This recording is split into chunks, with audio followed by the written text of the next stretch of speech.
soon is over tonight.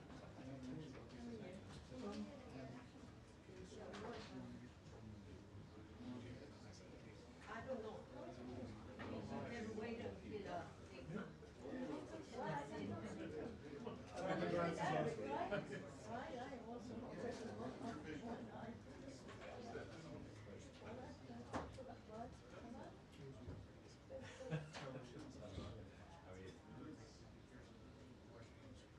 Yeah. Well, I didn't hear it.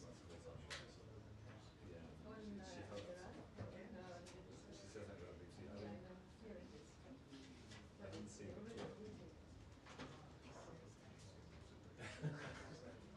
But wasn't it somebody's tweet about like usage? Yeah, but this is what they like to do is like sell one ad. That's what she read that like some guy.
Oh yeah.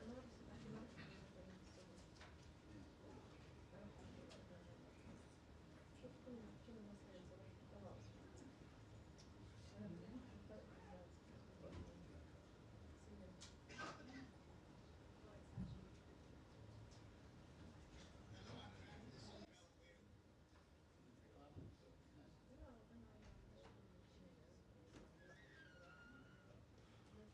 It's just me, so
No, I didn't, but I had it on VNet and I saw someone come in and put something down, so I assumed that they'd been called, but maybe I'm wrong.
Oh, it takes a team. It takes a team. Hi, everybody. Thank you very much for being here. Appreciate it. Welcome aboard. Just a reminder, it's a beautiful day, at least it was when I came in this morning, of the number of people it takes to get me up here on the podium. But they don't remind me to get rid of my lozenge. So I have to do that myself. Thank you all very much for being here. I did see Humaira with Reuters putting some blush on in the bathroom. I did see that. Do you know why? But do you know why? Because on occasion, cameras do face this first row or so. Well, it was not really in there. It was in the anteroom. It was in the anteroom, which has chairs and a couch. It's very fancy-ish. I'll keep that in mind. No. You better be careful next time. I will. I know you do not keep your sources or secrets to yourself. Well, you keep your sources to yourself, but not your secrets. Very much to myself. All right, yes, you do. Too much, though. Too much. All right, everybody, thank you. We do have a couple of announcements here. I want to begin to reiterate the words of President Trump and Secretary Rubio in condemning the horrific terrorist attack in Colorado on the Jewish community, who were raising awareness for the hostages still being held by Hamas. Since the beginning of Secretary Rubio's tenure as Secretary of State, his focus on visas and the State Department's role determining who is allowed into this country has often been mocked, derided, or dismissed. This heinous attack is a reminder that the decisions about who we let into this country and who we allow to stay is of vital national security and personal security importance to this country and of Americans everywhere. As Secretary Rubio notes about this attack, quote, all terrorists, their family members, and terrorist sympathizers here on a visa should know that under the Trump administration, we will find you, revoke your visas, and deport you. Also today, the State Department is taking steps to impose visa restrictions on several Central American government officials who are responsible for deals with the corrupt Cuban regime to import medical personnel in their forced labor scheme.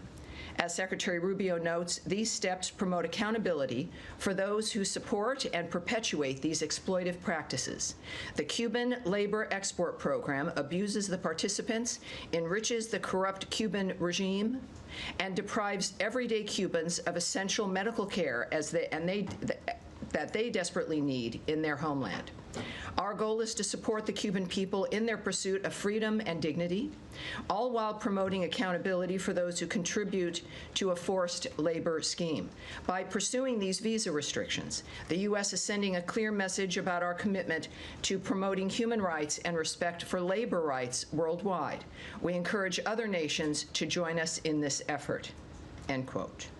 Further, we are closely monitoring Mount Etna's eruption yesterday. We are not aware of any U.S. citizens affected at this time, and we are monitoring the situation closely. We strongly encourage U.S. citizens in the affected area to monitor local news and follow the emergency instructions provided by local authorities. We will provide information to U.S. citizens in the area through the Smart Traveler Enrollment Program, messages, our consulate websites, social media, and at travel.state.gov as necessary. This is also an important reminder for all Americans traveling to enroll in the Smart Traveler Enrollment Program at step.state.gov. That's step.state.gov. And that is what I have for you right now. Looking forward to your questions. Let me get this managed here as we move into the day with a number of issues I know on your plate. Sean Tandon. Thanks. Can I start with Gaza? Certainly. I know that Carolyn Levitt spoke to this a while ago, but yesterday Ambassador Huckabee in Israel made a statement saying that media reporting is incorrect in terms of saying that there are incidents. Today we have the Red Cross saying that 27 people were killed, and Israel saying that confirming that they opened fire at first as warning shots in their description of how it transpired. Does the U.S. have anything to say about the deaths today and what it means for the aid effort there? Well, the first thing I'd like us to not do is conflate different episodes. the earlier Huckabee statement, of course, the ambassador in Jerusalem for Israel. There was a series of events that were fake news, that were debunked, that were reported, though, as having occurred. And then there is a situation where there were reportedly 27 casualties at a site today, and the IDF has noted that they are investigating. So I think that there is an important difference. It's important for us to recognize the difference, certainly in a war zone, but when there is news that is not true, for us to be able to point that out. But then also, as we appreciate the fact that the IDF is investigating the latest incident, and we'll be watching that report and investigation and keep you advised. Well, can I follow up on that? I mean, you're not disputing the 27 casualties today, I mean, regardless of... Well, clearly, the IDF is investigating a situation where there were casualties. So it's a number I can't confirm yet, but clearly we're going to get more information, and we'll be watching that and monitoring that closely. Sure, but with the investigation, does this give any pause to thoughts about how this is running? There's criticism throughout of the Gaza Humanitarian Fund, the idea that it's not a humanitarian, not following humanitarian principles by having, for example, the Israeli military around there. Does this give any pause, any rethink about how this is going, considering you've seen? Well, we wouldn't need, of course, the Israeli military as security. They wouldn't need to be there if Hamas would lay down their weapons and release all the hostages and the bodies that they're also holding. So let's not forget why this situation is maintained and is in the situation, the condition that we're in. It's important to not look at individual events in a vacuum in that regard, but also everyone has wanted food and aid to go through into Gaza. It is a war zone, and different kinds of decisions have to be made. People put their lives at risk to get the aid into those kinds of regions, and this is one of those cases. We'll find out through the IDF investigation what occurred, but the fact of the matter is, I think we are now at 7 million meals distributed to date. Now, obviously, we would like perfection. There is no perfection under any circumstance. We would like it to be even more, and they are going to be increasing, I believe, their sites, 4 more distribution sites that will include northern Gaza as well. So these are imperfect situations for catastrophic areas where the rest of the world has wanted this to be done. We have to try, and that's what they're doing. They're not only trying, they're succeeding in getting the meals distributed. And in the meantime, we're going to obviously be determining how that's working and how we can further improve, perhaps. And I would guess that they're going to, obviously, as the ones on the ground, make a determination about how to do this and refine it as we go on. Yeah, Andrea.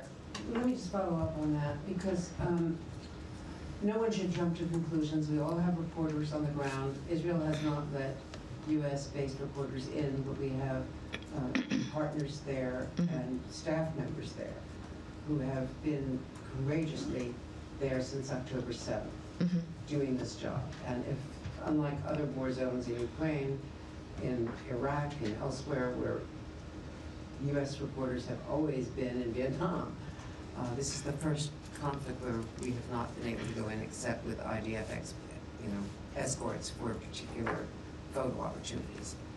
So that is one fact.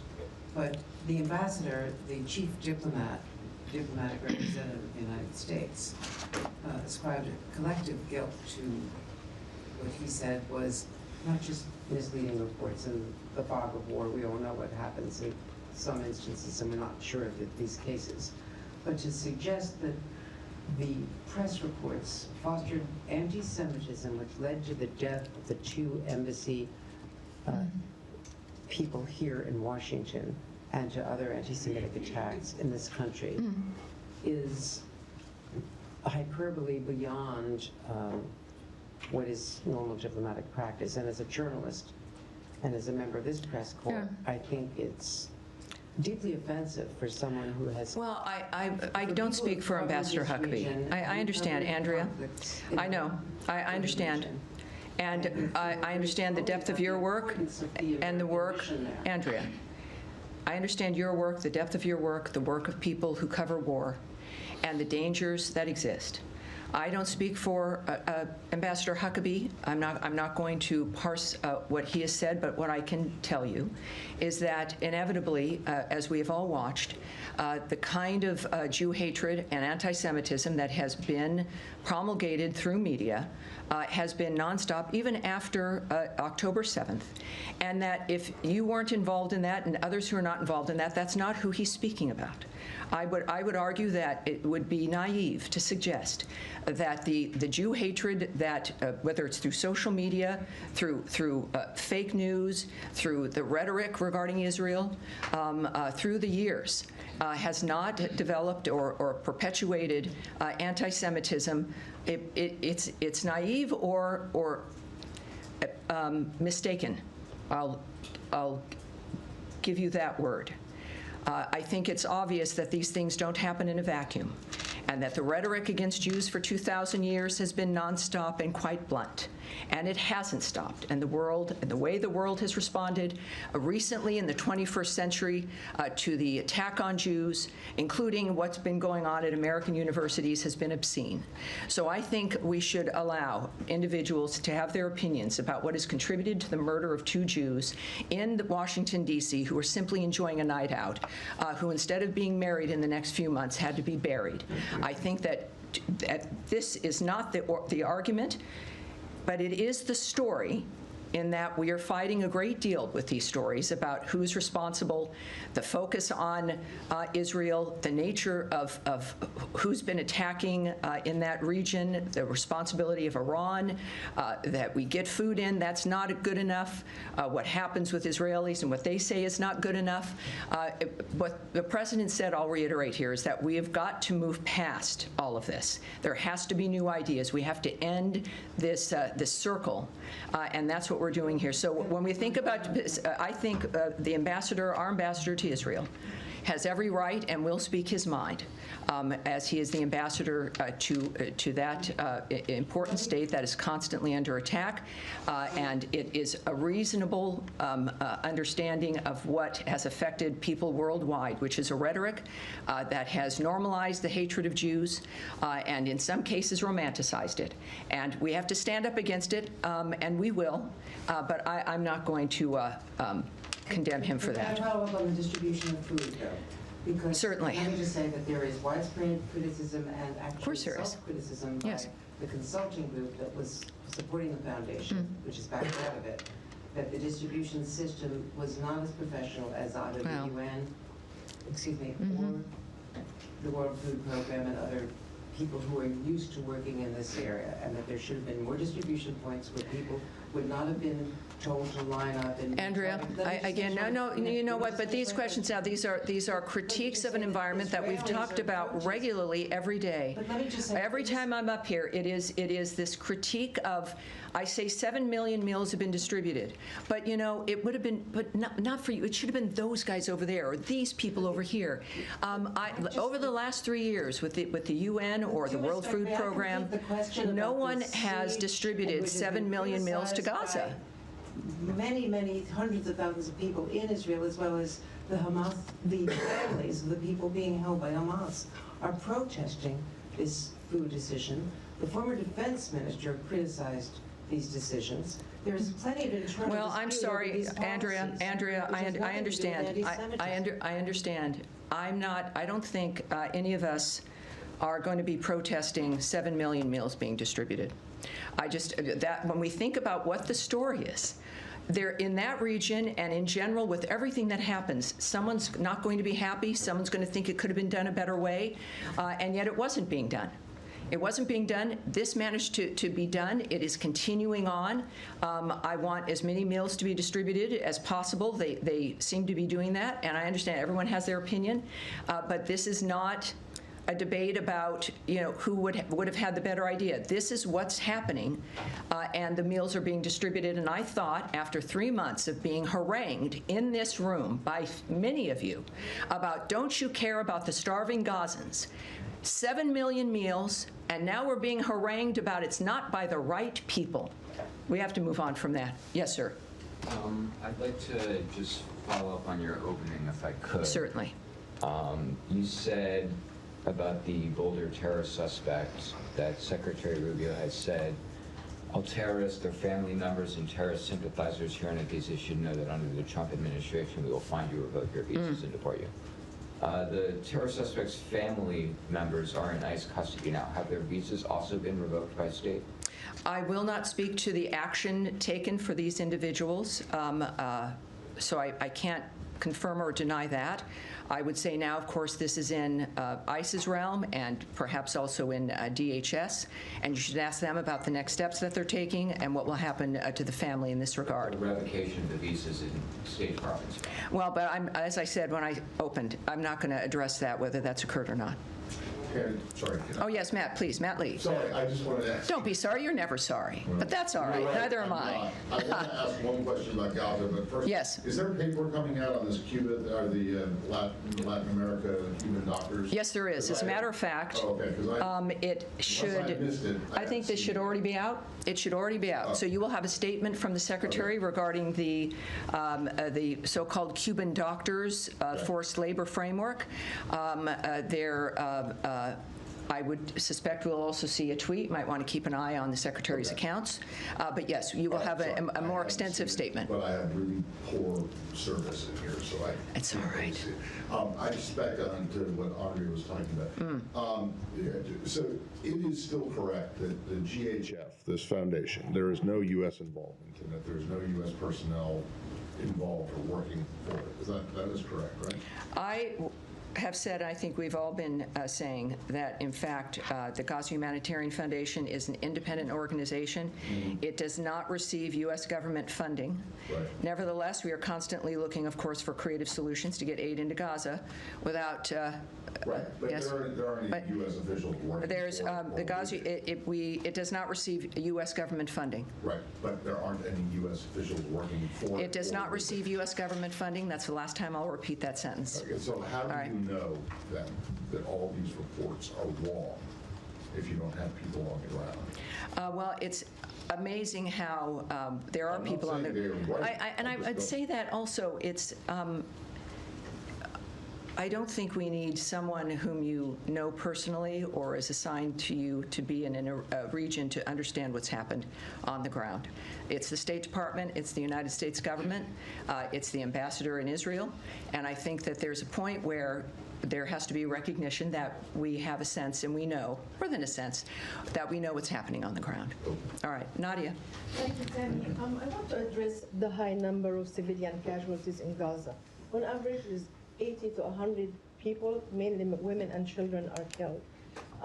Your predecessor defended Israel policy for years, but now that he's out of government, he said that basically he believes that Israel is engaged in some aspect of war crimes. Does this administration share this point of view, regardless of what Hamas has did, and it's just completely separate of what's happening in Gaza now?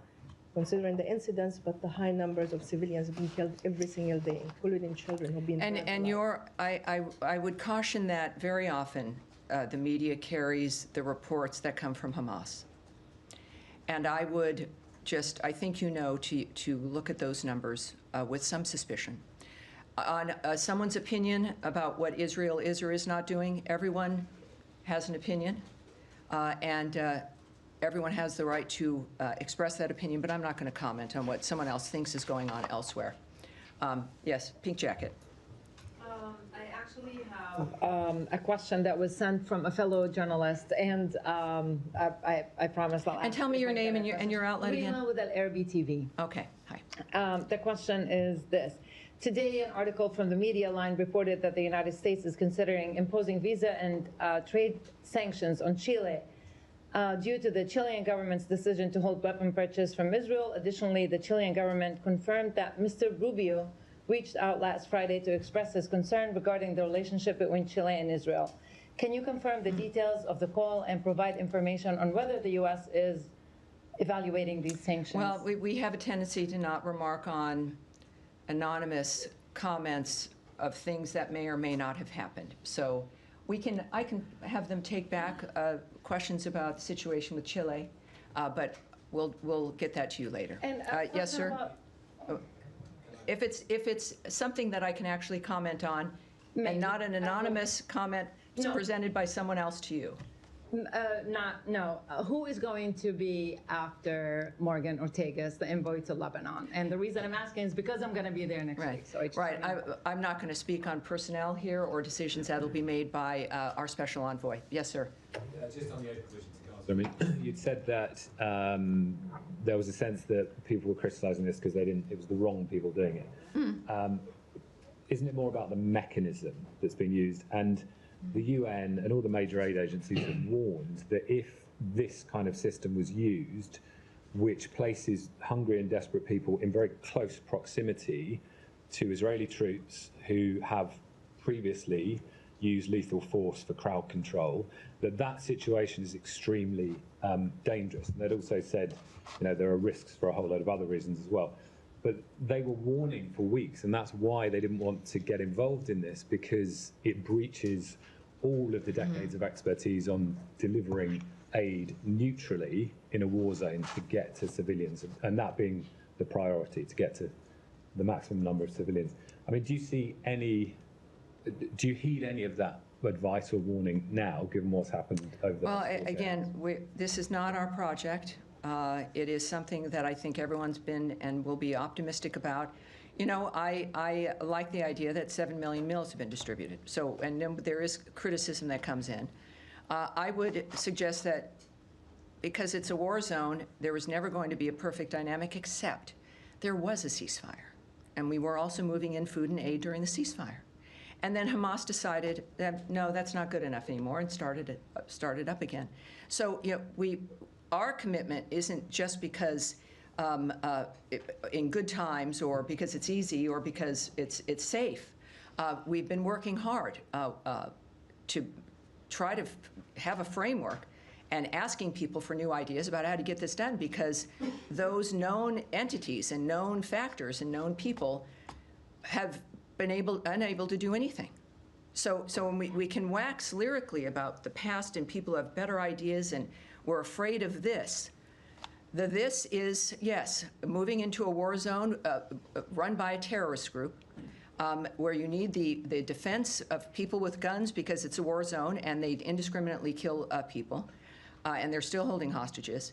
But you want to get food in there, and we've got to do it. And so I think that there's a framework of, yes, either the well-known stalwart entities that warned that you don't need to be warned, it's a war zone. We know there's going to be some issues, but that to not do this. It's been done, it's happening. It is, yes, dynamics are dangerous, and there are 7 million meals that have been distributed. I can't stress enough that is the story, and that will always be the story. And in the meantime, hopefully things will be refined and people learn. Nobody wants this environment, and we wouldn't have it if Hamas actually behaved like human beings. Can I just Humaira, yes. clarify one, just Yes, one certainly. thing you said earlier, which you said that Israeli troops wouldn't have to be there if Hamas surrendered. But my understanding is that's not the position, because we've had very senior ministers in the Israeli government say that the objective here now is to control and occupy the area, to clear it, and to basically to build. Well, I'm sure. Yes, I see the newsletters and I see the magazines and the scholarly discussions about what Israel's really doing or not doing. All I know is that prior to this delivery of 7 million meals, the questions were, when are you going to get food into Gaza? It's happened. And now we can surmise and wonder and critique and point to others. But I think the story remains that this is the only way that has worked and that has been engaged with. And it's nice to sit in an air-conditioned office and critique those who are on the ground distributing meals. But that is going to remain the focus. Humaira, let's try again. Hi, Tammy. I do have a question about this, but then I'm going to move on to Iran and Ukraine. Of course. Just to get this from you, in light of everything we've discussed here and in your answer to Matt, you have emphasized that U.S. does not fund this effort, but the United States, in light of everything that's happened over the past couple of days, will continue supporting this effort. Is that right? Oh, well, here's what I know, again, because it's not. For an alternative? See, I love you frame a question where it's important to ask the question, but it's also, that I'm not going to speculate on decisions that are made not only not by people here, but by people elsewhere, not in the State Department. So I can't speak to what is their decision-making, what's going to affect that decision-making, but it's not a decision the State Department's making. I can't answer that first question, that it's going to continue on no matter, I can't answer that kind of a question. No, as in like the administration has been very supportive of this effort. Are you going to keep supporting yes, this we've been effort, or is there... we've been vocally supportive, like as one would hope, about the nature of the structure of getting food in, and so far, of course, because it's imperfect, because of the arena in which it's in, that 7 million meals have been distributed. I'm impressed with that number. I hope other people are as well. Okay. On Iran, are you able to tell us like the latest on the talks after there's been so much reporting about the U.S. proposal, which is effectively allowing Iran on a limited basis for low-level uranium enrichment for a TBD period of time? Is there going to be a new round of talks anytime soon? Well, you did see the President Trump tweet, didn't you? Yes, but I didn't think that would completely negate the reporting. I appreciate that. I think that's the biggest guffaw I've had here. The thing that matters when it comes to American policy and what's happening is what President Trump thinks and says. This is the Trump administration. It is sometimes an unusual communication structure, as we've learned here in this very room. But the fact is, President Trump tweeted that there is going to be no uranium enrichment.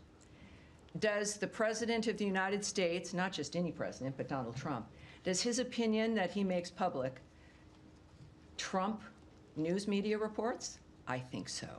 No, you know better than that. No, as in the whole sticking point here is to try to come up with some sort of a formula that's going to be acceptable. Well, that's a very different thing than what you just noted. So let me just make sure it's clear. The President has made clear and is the final word, obviously, and has been literally the final word in this regard, there will be no uranium enrichment. Now, if you're seeing reports about what the deal is, obviously that's incorrect. The President leads this. The President guides this. It is his guiding hand. It is the American people are happy with that. They elected him for his expertise and his focus. So President Trump's, not quite sure where you would think where President Trump's statement would not be the final dynamic here, and that, in fact, maybe reports could be wrong. That's not what I said. All right. So are you saying that there was no proposal verbally or I'm not going to comment. To the Iranians? I'm not going to comment on how the negotiations, enrichment. Humaira, you know I'm not going to comment on the process of negotiations. We've been as clear as we can with the various negotiations, the discussions that have been going on over a period of weeks, and there's been readouts put on those and some elements of some details, but you can't discuss the nature of what a negotiation is because there's many elements involved and many different intentions involved, and the end result we won't know until it's over. So I'm not going to say if there was a submission or what the details were. What I do know that is public and blunt is the President of the United States statement about what it won't be, and that is the one thing we know at this point. All right, yes, sir. On Iran, any idea about the next round of talks, when and where it will happen? No. And the other question, Senator Schumer yesterday accused the president on folding on Iran and said that the administration is getting ready to sign a secretive side deal with Iran. Any comments on this? No. What I can say, though, of course, is that the maximum pressure campaign on Iran remains in full force. All right? Yes, ma'am. Just following up on Humaira's question on Iran, would you say that optimism that was expressed by the president last week is still there? He seemed very positive about prospects. Do you still see them moving forward, or are they kind of a standstill? There is no one's happy when people are killed. This has been the driving force of his decisions since January 20th and before, is to save people's lives and to be a peacemaker and to get these horrible things to end. So, of course, all of us are affected by that. At the same time, 7 million meals. Sorry, Iran. Oh, Iran. Yeah. All right, well, his optimism on that is true as well. I mean, you've got, You still I believe think, they're well, moving forward at pace? his actions and his statements are based in the nature of the conversations that he has, that he knows are being had, and his understanding of why people are doing what they're doing and what we can do as a nation to mitigate that. And he has been very vocal on his optimism in that regard as well. I have not heard anything to counter that, but again, I'm not in those rooms, and I'm not going to read his mind. I do know that these people have been at the table because of the nature of the power of his influence and the power of the United States. He wouldn't be doing something that he didn't think he could accomplish. And I think that is informed in part by his optimism. And then quickly on visas, are the student and exchange visas still on hold? And do you have an estimate of how much of a backlog this has now caused? All right. The appointments for Yes. There is going to be, I can tell you there'll be more on this but before the end of the week. The original cable indicated it was going to be a matter of days. And I think that this is a sense of making sure that embassies and consulates are prepared to make sure that all the steps that are needed are able to be taken, and just making sure that things were in order, that this is not a never-ending dynamic, and we are looking at, again, an update in a matter of days in that regard as well. And any sense of the backlog that this has caused? Well, no appointments were canceled. There were, people have been encouraged and continue to be encouraged to, there's 2 steps, right? You apply, but then you have to have an interview. And so inevitably, no appointments were,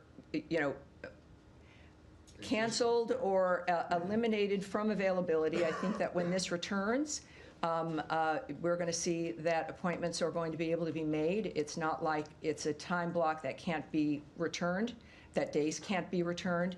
And I think that once this is done and it's back online, it'll go pretty quickly. All right, yes. Thank you. Just to follow up on the Gaza Humanitarian Foundation, you mentioned that the IDF is looking into investigating the incident that happened most recently out Yes. of several incidents of violence. You highlighted that they're succeeding in getting millions of meals distributed, and you said that in the meantime we're going to obviously be determining how that's working and how we can further improve this. And as my colleagues have pointed out, the U.S. government is very vocal about supporting this as a creative process and trying to improve a very dire situation on the ground. Sure.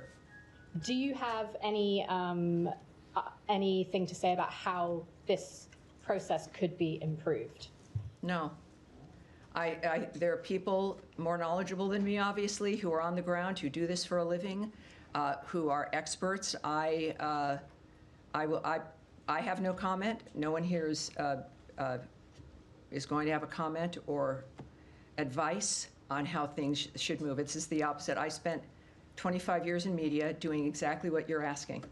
And it's a different language, but I'm here to just at least certainly try to get the details to you without opining or making suggestions. Right. Yes, sir. Could I just follow up on one? Sure. One more.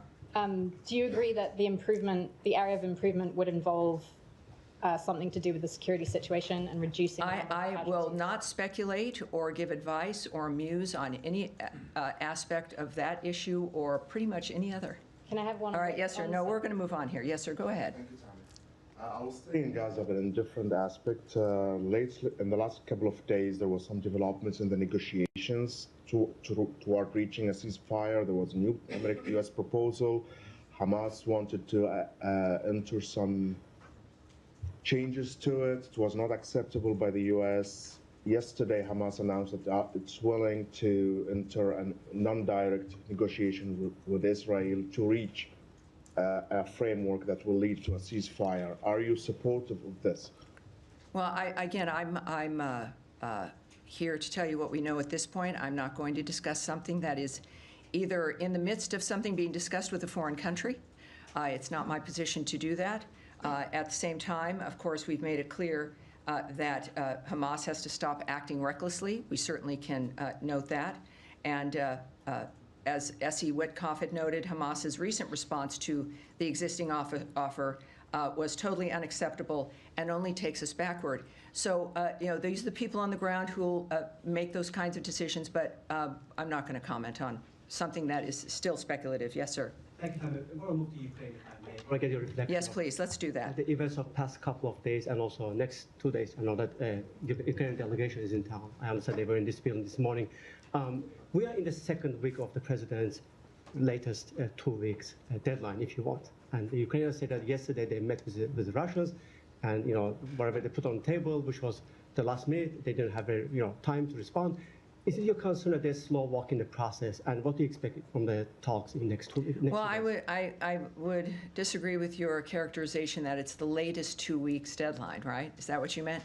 There is, again, a commitment to not have this go on for months or to have meetings about meetings. It's not going to go on for a year.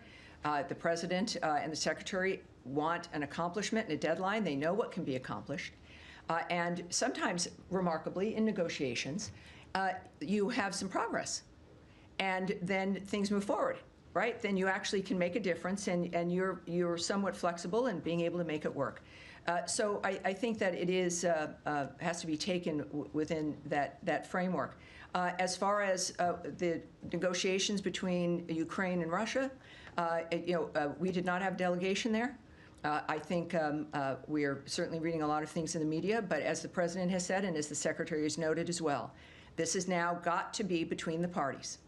And there's some discussion of the exchange of wounded prisoners and very young prisoners, and we can read that in the news. But again, we do look at what people do, not what they say.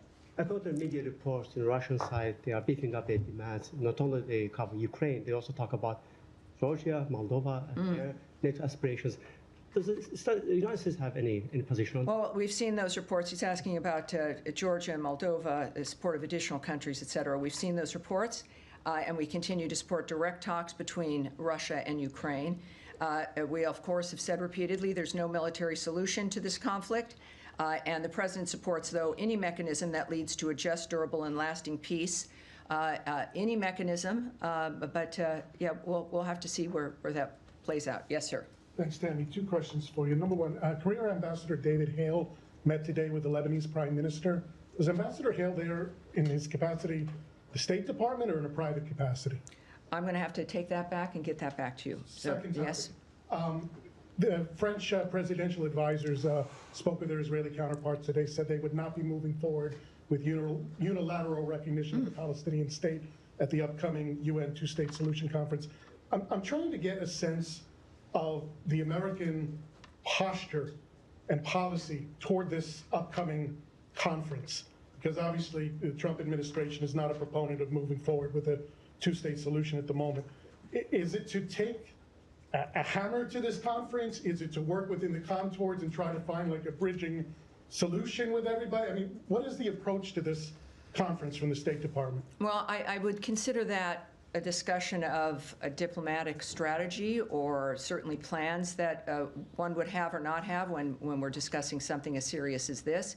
It's good news if what you indicate is correct, that the French have backed away from what their plans are. But this is Israel. Obviously, you can also check with Israel when it comes to their position in this regard. But I won't discuss from this podium what our plans would be at the UN or at any other conference. Yes, sir, at the end. Me? Sorry. Yes, sir. Yes, sir. Ryan from Bloomberg, and new to the room. Terrific. Just back to Gaza. There's been a shift in tone in some European countries when it comes to Israel, notably in Germany, whose chancellor has said that the situation in Gaza could no longer be justified by a fight against Hamas terrorism. Some countries like UK and France are considering trade sanctions and restrictions on arms sales. Are you seeing a split with the U.S. when it comes to this, and do you have a message for your European allies? No, I have no comment on that. All right. We talk to you in the blue jacket, please. Thank you, Tammy, very much. Yeah. election on South Korea. As an ally of South Korea, what does the United States view about this Korean presidential election? And do you think the president elected in this election will be able to improve U.S. and South Korean relations? Thank you. Yeah, so there's an election. We are waiting for its certification, and we will certainly have a statement when that occurs. All right. Yes, sir. Thank you, Dan. Two questions. First, on Gaza and West Bank. Where does the Trump administration stand when it comes to the two-state solution? Is it still on their radar, on this administration radar, or it's not? Well, what we are focused on, obviously, is a ceasefire so that this wholesale terrorist slaughter of innocent people can finally, for once in a generation, come to a complete and total stop. But I would like to, we've discussed the Gaza situation quite regularly here, so let's, is that my microphone or someone else's microphone that is I'm getting feedback on? One more? There is an audio problem, so let's make sure the mics are down unless someone is speaking. One more? Gotcha. All right. One more?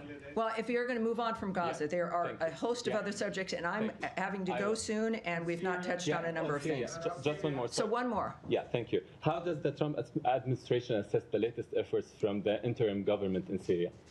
All right. So Syria, we, of course, our asks of the Syrian government have not changed. We are, of course, continuing to support. Ambassador Barak is there as our lead in that regard, working with making sure that that government has a chance to succeed. We've taken actions here, of course, to make sure that there are waivers when it comes to sanctions, allowing a number of other issues to be able to be implemented, including memorandums of understanding regarding electricity and the basic functional aspects of life, which, of course, is importance there. So I think that we're in a wait and see with an effort that we've made to make sure they have the greatest chance to succeed within a continuing expectation of making sure that every Syrian is involved in this process, and that terrorism is something, and ISIS in particular, is something that is continued to be defeated in that region. So it is so far, again, with Ambassador Barak, who's got a great Twitter account, or I should say X. And he's very prolific in his statements and very open and transparent. And you'll see there the fact that things are moving along. But of course, we watch with the, I think, correct amount of expectation and seriousness about what's possible. All right. All right. So now, other than Gaza, more on Syria. All right. Questions on Syria, and I want to know your comment or assessment about the recent negotiations between the Kurdish. The Kurdish? The Kurdish-led administration negotiation with the Syrian interim government.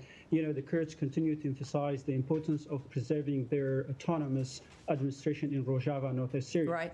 Does the United States support this approach? And the second question, there have been reports suggesting that the U.S. has given its tacit approval to the Syrian interim government to retain custody of the foreign fighters and potentially integrate them into their defense structure. These claims have gained traction following the recent visit of the U.S. Special Envoy to Syria, to Damascus. All right, so let me answer this because we're running out of time. The first question we've discussed, certainly even when the Kurds were here, and the nature of our awareness regarding the energy issues, et cetera. So I'm not going to be repeating that. If there's anything new, can we take it back and see if there's anything new or a new development regarding the Kurds in that regard? But and that's regarding, of course, Iraq. But I think regarding the military bases and the foreign fighters. So our asks of the Syrian government have not changed in that regard. During, I guess, as Ambassador Barak noted in Damascus, we are clear about the challenges facing the Syrian government as they take concrete steps toward the president's request in building a secure and stable Syria. And the ambassador stressed that transparency is of utmost importance as the Syrian government develops a plan in the days ahead. I would leave it at that. in the fact that also referring you to the DOD when it comes to issues regarding bases, et cetera, but I think that it's remembering that our asks of the new Syrian government have not changed, and that we are watching their process and expecting transparency about the choices they make and how they make them. That's about as clear as unclearly clear as I can be. All right, we'll leave it with you. What? Apparently, a security alert went out yesterday from the U.S. mission to Mexico, warning Americans to use caution when using dating apps in various locations. I think that alert should probably be global. I don't know about. Apparently, some people are getting kidnapped and held for ransom. Well, is there any additional information or warning you can provide? I don't. We can check on the dating apps these days when we worry about kids online and everything that goes on. It's something that I'm not read into enough to even riff about. But it's if clearly if that is occurring, it's a serious dynamic. People should in fact be aware of that wherever they are when it comes to meeting strangers using the internet. All right, that's it. I'm glad we ended on that point. All right, thank you everyone. I appreciate it.